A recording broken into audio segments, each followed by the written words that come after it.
Baik, Assalamualaikum. Salam sejahtera, salam GBN, salam Malaysia, salam kuasa ketiga. Jadi sekarang audio ada tak? Saya nak tunggu maklum balas ya daripada anda, sebab tadi saya rasa live saya diganggu. So audio dia diganggu lah. So jadi saya tunggu maklum balas, ada tak boleh audio jelas tak? Ya. Topik hari ini menarik. So sila beri maklum balas, adakah audio jelas? Okey. So sementara menunggu, okey, saya ingin pesan ya kepada anda untuk clear. Okey. So audio sekarang ada. Okey, tadi saya rasa saya diganggu. Okey, kita terus kepada topik ya. Okey, jelas ya. Okey. Jadi semalam saya ada membuat satu live. Di dalam live itu saya ada menjelaskan lawatan Zahid ke penjara Kajang. Jadi selepas live itu saya ada terima feedback 2-3 feedback. Dia kata Regi tersilap. Dia kata Zahid tidak pergi ke penjara Kajang dengan satu ahli MKT. Dia pergi ke penjara dia tidak pergi ke penjara Kajang dengan semua MKT. Dia pergi hanya dengan seorang ahli MKT. Jadi bila saya rujuk balik laporan media, di situ tertulis Zahid dan ahli MKT. Jadi ahli MKT ni subjektif, 1 ke 2 ke 3 ke, itu biar Zahid cakap. Yang penting tidak kira seorang ahli MKT ke 2 orang ahli MKT ke 3 orang ahli MKT yang pergi, hujah saya semalam tetap relevan, tetap sama, tidak berubah. Adakah berlaku perjumpaan politik di penjara Kajang? Mengapa Zahid diberi kelonggaran sampai boleh bawa ahli MKT ya, dan jumpa lebih sejam dengan makanan kegemaran Najib dan sebagainya? Sila rujuk hujah-hujah saya semalam. Okey. Jadi saya ke topik hari ini. Jadi Anwar sedang saya tak tahulah, saya nampak macam ini Anwar dah lama berkempen untuk PRN ya, atas nama dia nak pergi jumpa mahasiswa, dia nak pergi buat ini, dia nak pergi buat itu. Tapi kalau saya lihat secara konsisten, setiap ceramah yang diberikan oleh Anwar ni adalah ceramah kempen. Okey. Jadi dia telah pergi ke satu universiti dan memang klip dia saya akan kongsikan. Dia telah disoal oleh mahasiswa dalam satu sesi baru-baru ni, dan di dalam soalan itu mahasiswa tu bertanya ya, bagaimana kerajaan nak membawa kembali keyakinan anak-anak muda ya kepada kerajaan ya. Ini mahasiswa yang tanya ya, bagaimana nak kembalikan keyakinan anak-anak muda ya kepada kerajaan. Dan yang menarik ya, mahasiswa itu membandingkan dasar kerajaan sekarang dengan dasar Tun Dr. Mahathir Mohamad. Jadi cara dia bandingkan begini. Dia kata kalau dulu contohnya zaman Tun Mahathir ada dasar pandang ke timur. Jadi bukan semua pelajar atau bukan semua golongan muda umur 18 ke atas dia akan masuk universiti tempatan. Ada yang pergi belajar ke Jepun dan sebagainya. Okey, sebab dasar pandang ke timur itu. Sebab ada dasar jelas, dasar perindustrian. Dan untuk dasar perindustrian itu diamalkan atau digalakkan dasar pandang atau digalakkan pandang ke timur. Jadi bila pandang ke timur, negara yang diberi pengkhususan di bawah pentadbiran Mahathir ialah Jepun. Jadi di situ ada satu hala tuju yang jelas untuk anak-anak muda. Jadi mereka pergi ke Jepun contohnya belajar, sama ada di universiti ke ataupun belajar kemahiran ke, balik ke, bila balik mereka tahu ada kerja-kerja yang boleh dijamin ya oleh kerajaan, kerana memang dah dasar pandang ke timur, memang dah dasar pandang ke Jepun. Jepun pun ada banyak pelaburan. Jadi bila mereka ambil pengalaman di Jepun, mereka balik, mereka boleh dapat kerja dan sebagainya. Jadi dia tanya soalan spesifik kepada Anwar, apakah dasar kerajaan ini ya, kalau kita rumuskan soalan dia, apakah dasar kerajaan ini yang boleh membawa keyakinan pelajar ataupun golongan muda kita? Untuk menjawab soalan ni, saya kira lah mungkin sebab nama Tun Mahathir muncul, Anwar saya lihat kelam kabut. Lain yang ditanya, lain yang dijawab. Dan jawapan Anwar saya nak petik dan Memang menarik sebab Anwar tengah kelentong, Anwar tengah putar belit. Anwar jawab bukannya apa yang ditanya. Anwar jawab, sebab itu kita mesti lawan rasuah, kita mesti lawan ketirisan. Kerajaan ada yang kuat janji, dia sakau duit. Dia tak sebut siapa, dia tak sebut kerajaan mana, dia sakau duit, ya, tak kira pakai sarban, pakai jubah, ada yang pakai ini, ada yang pakai itu, tapi kerja dia sakau, sapu, kerja dia buat janji palsu dan sebagainya. Anwar, pertama ya, kita dah banyak dengar retorika kosong ala pembangkang. Sebab cara awak bercakap tu bukan seperti Perdana Menteri, cara awak cakap itu seperti ketua pembangkang. Masa anda dulu jadi pembangkang, banyak yang anda tuduh kerajaan. Saya beri satu contoh, ya. Bila ringgit jatuh, awak kata kerajaan tidak dapat menangani isu ringgit, menteri tidak tahu buat kerja. Tuduhan-tuduhan yang basic, yang siapa-siapa pun boleh lafazkan. Saya boleh lafazkan, orang jual roti canai boleh lafazkan.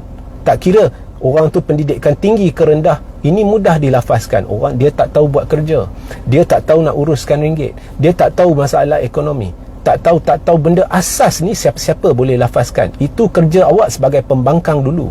Memang fitnah, ya, memang kritik. Bila ada peluang, kritik pentadbiran, tak tahu buat kerja, ya. Anda tidak beri sebab secara analytical mengapa ringgit jatuh. Anda tidak cerita berkenaan dengan kadar inflasi sini, kadar inflasi di Amerika Syarikat, perbezaan kadar inflasi, perbezaan kadar faedah bank di sana dan bank di sini, bagaimana ianya mempengaruhi nilai mata wang, apakah impak. Semua anda tidak cerita, anda hanya tuduh. Begitu juga Rafizi. Jadi anda telah perdaya rakyat untuk percaya bahawa anda cerdik, ya. Baik, bila anda masuk kerajaan, sekarang ni ringgit paling teruk, jatuh menjunam, paling teruk. Bila ditanya, tak boleh nak jawab. Rafizi tak boleh nak jawab. Siap dengan Rafizi tergamak nak kata ada baiknya ringgit jatuh. Bila pergi ke forum antarabangsa, tak boleh nak jawab, hanya beri jawapan yang defensif, iaitu ini masalah luar negara yang kita tidak boleh kawal. Itu salah. Ada banyak faktor-faktor lain yang Rafizi perlu cerita sampai orang kampung faham, sampai makcik faham, pakcik faham.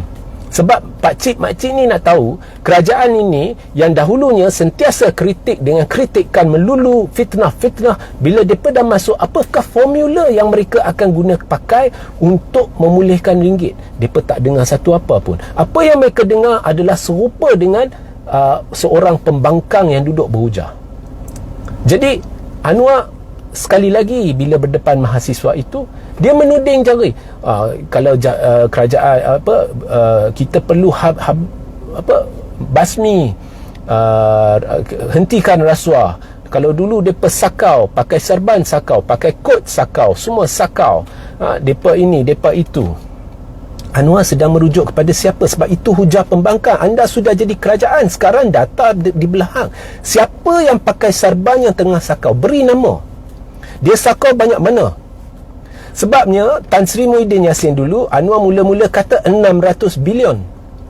Kemudian bila dah kantoi menipu babak 600 bilion tu, bila SPRM kata hanya 59 bilion sedang disiasat, nilai tiba-tiba ubah 59 bilion. Kemudian tukar menjadi 3 bilion ke 4 bilion, kemudian tukar jadi 300 juta.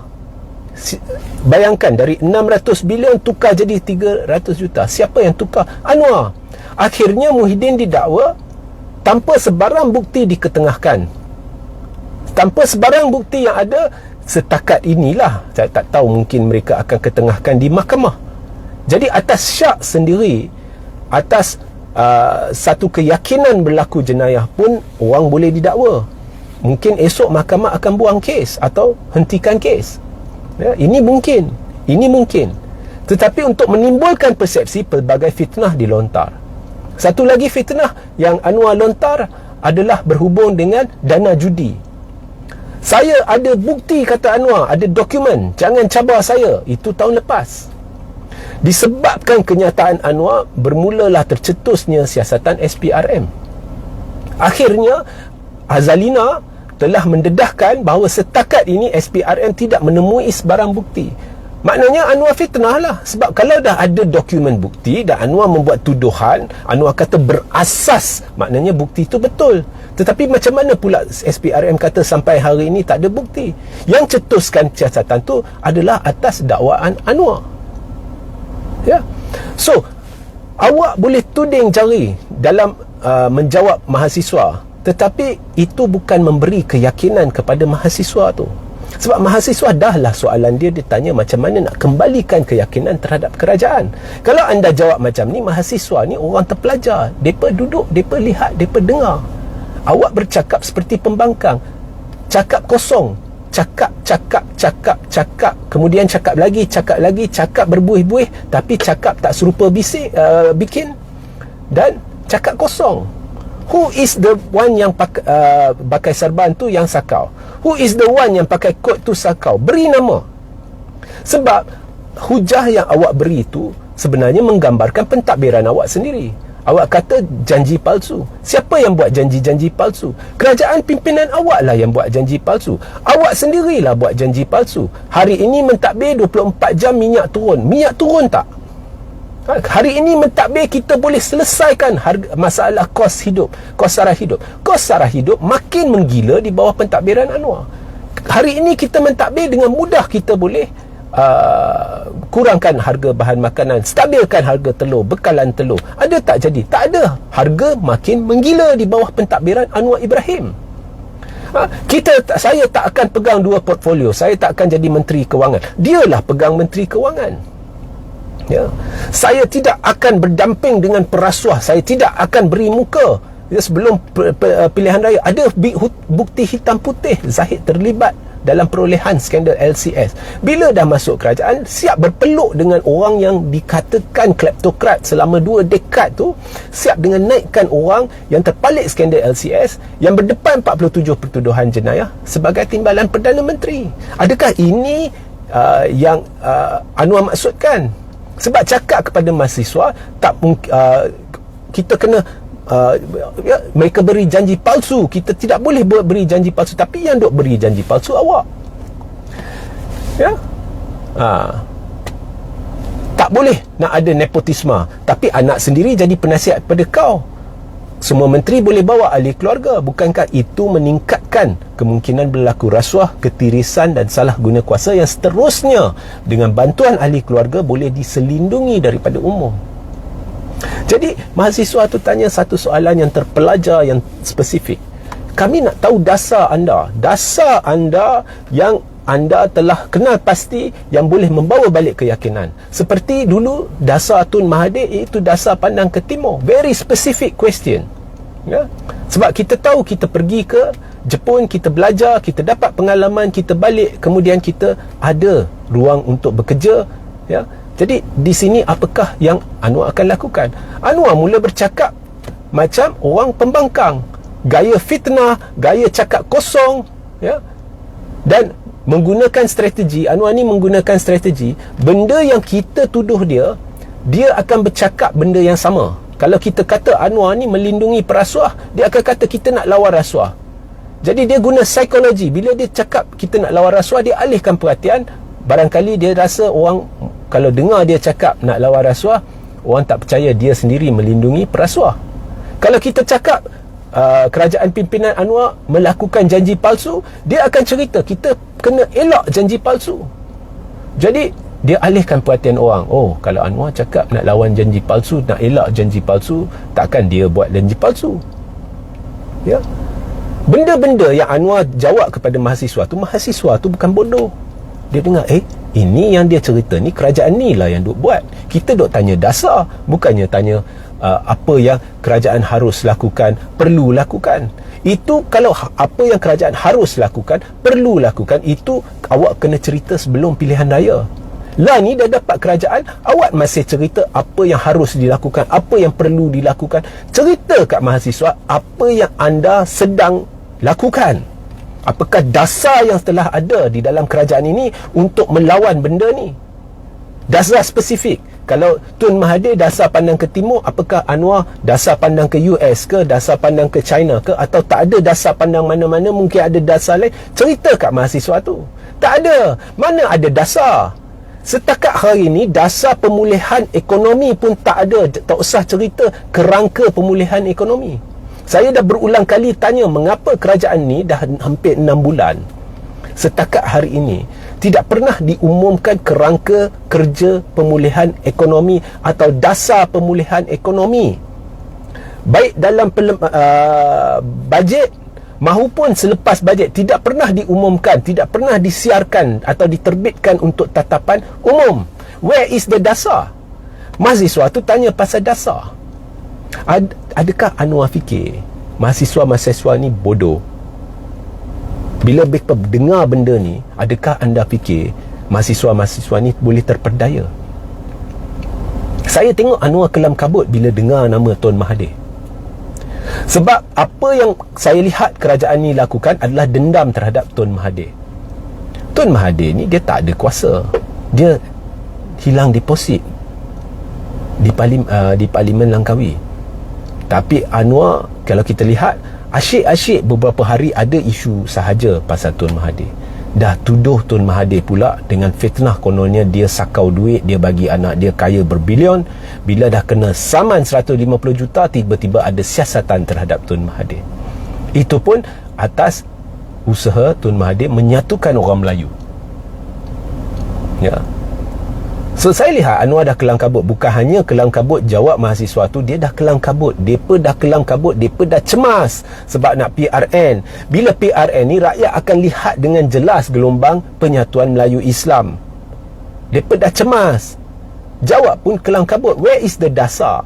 Saya nak tahu mana dasar. Kalau sekurang-kurangnya kerajaan terdahulu, Tan Sri Muhyiddin Yassin, setuju ke tak setuju ke, ada kerangka kerja yang dibentangkan, ada majlis yang ditubuhkan, ya. Setuju cara pelaksanaannya, tak setuju cara pelaksanaannya, itu tolak tepi. Dan Anwar hari ini tak boleh kritik pula Majlis Pemulihan Negara yang ditubuhkan tu, yang diilhamkan oleh Tun Mahathir. Tak boleh kritik. Sebab apa?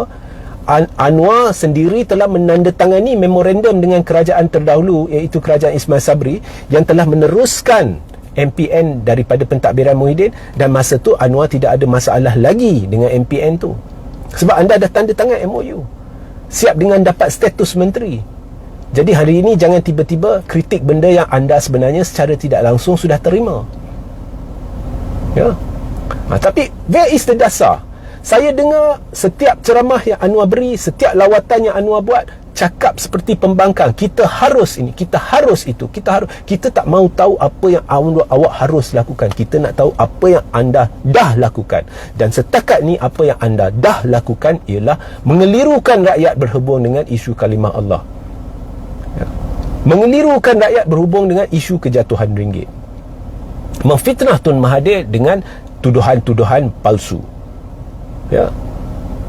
Gagal memerangi rasuah dengan menyelindungi, ya, melindungi seorang yang anda sendiri kata adalah terpalit dengan skandal LCS. Anda melindungi parti dia supaya dia kekal sebagai presiden dengan salah guna kuasa, iaitu Menteri KDN telah salah guna kuasa dengan mengatasi ROS untuk memastikan Zahid tidak boleh dicabar sebagai presiden, ya. Anda membuat semua ni, kemudian anda cerita anda nak buat ni, nak buat tu, patut buat ni, patut buat tu. Mahasiswa lihat, ya. So saya nak tanya kepada Anwar, apakah dasar kerajaan? Dasar, ya, saya tak nak jawapan lain. Apakah dasar kerajaan nombor 1 untuk pulihkan ekonomi negara? Sila terbitkan secara terperinci supaya pelabur boleh baca, saya boleh baca, mahasiswa boleh baca. Apakah dasar kerajaan berhubung dengan lantikan-lantikan politik bagi mereka yang berdepan tuduhan jenayah, khususnya yang ada hitam putih seperti dalam kes Zaid Amidi, ya. Kita nak tahu. Sehingga kita berjumpa di lain masa. Assalamualaikum, salam sejahtera, salam GBN, salam Malaysia dan salam kuasa ketiga.